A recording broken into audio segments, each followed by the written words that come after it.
economy is facing challenges related to growth and inclusiveness. Key labor market indicators become a major talking point and sign of how the economy is performing for the ordinary person in the street.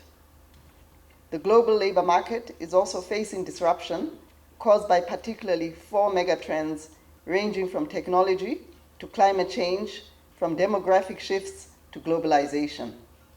Today, the COVID-19 coronavirus pandemic is also wreaking havoc in the world of work, necessitating changes in work organization, etc.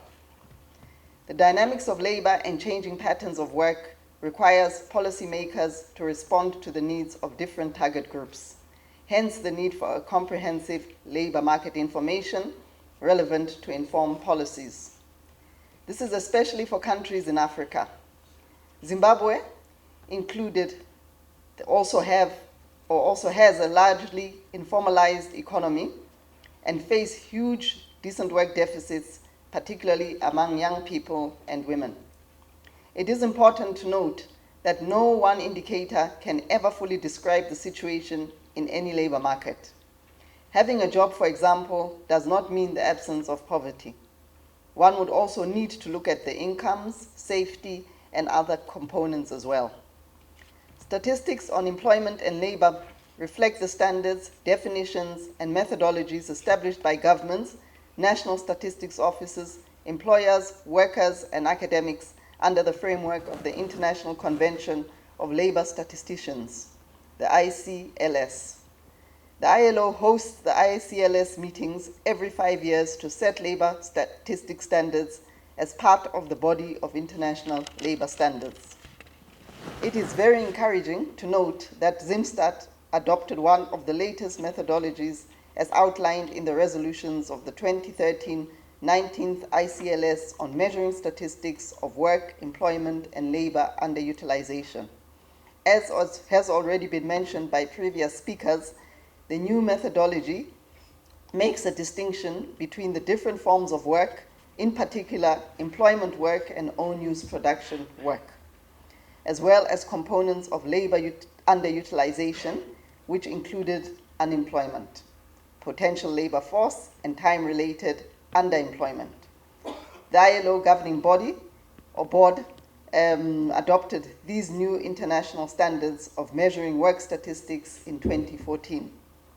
The new labor force survey standards confine employment to work performed for others in exchange for pay or profit only, and now excludes own-use production and volunteer work.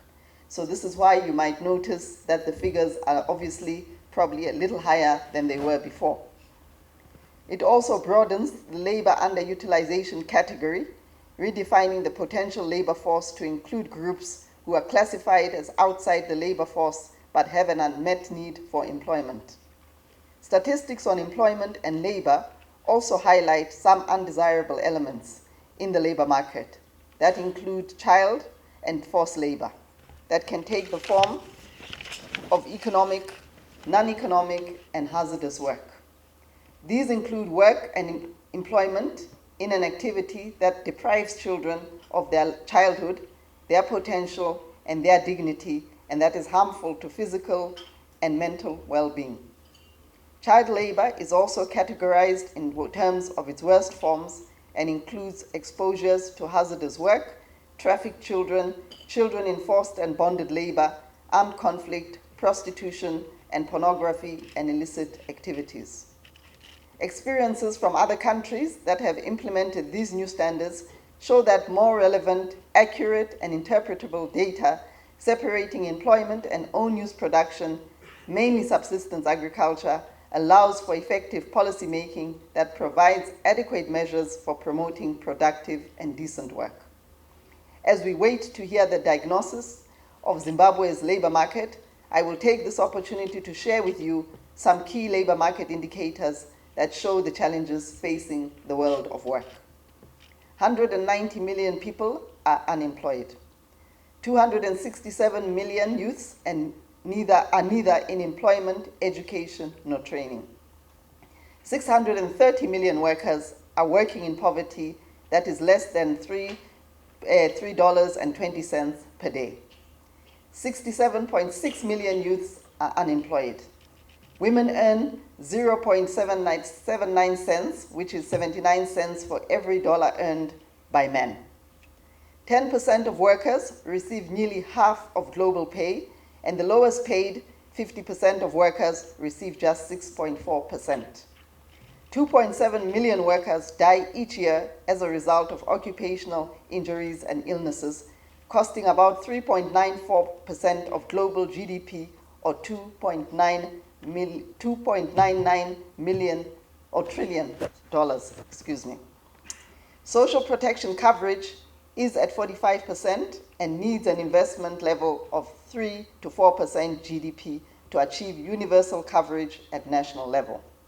152 million children are victims of child labor, and 73 million are in hazardous work. It is for these numbers I have just mentioned that the prioritization of full and productive employment, decent work, needs to be at the center of government policies and programs and the pursuit of global SDGs under goal number 8. These statistics are in most cases worse in Africa, Zimbabwe included. If not, they also show other serious vulnerabilities and decent work deficits. Inclusive and well-functioning labor markets are central to delivering decent work and supporting social justice.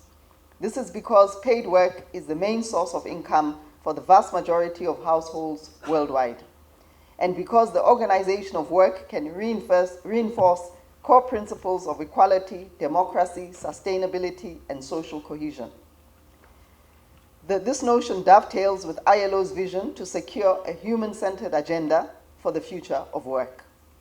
The report calls for a human-centered agenda with a renewed focus on people's wide-ranging capabilities as well as the potential of labor market institutions. Availing job opportunities and improved quality of life to the working population will ensure that the country achieves sustainable development and that no one is left behind. I'm just mentioning or making reference to the report which ILO undertook last year, since it was ILO's 100th anniversary, so we did a report looking at the future of work. It is my sincere, therefore, hope that the findings of the Labor Force and Child Labor Survey report being presented here today will inform policy direction towards realizing the goal of decent work for all. The ILO will continue to work with Zimstat to analyze further the microdata to build up key indicators for measuring Zimbabwe's progress towards meeting the targets for the SDGs. I wish you fruitful deliberations.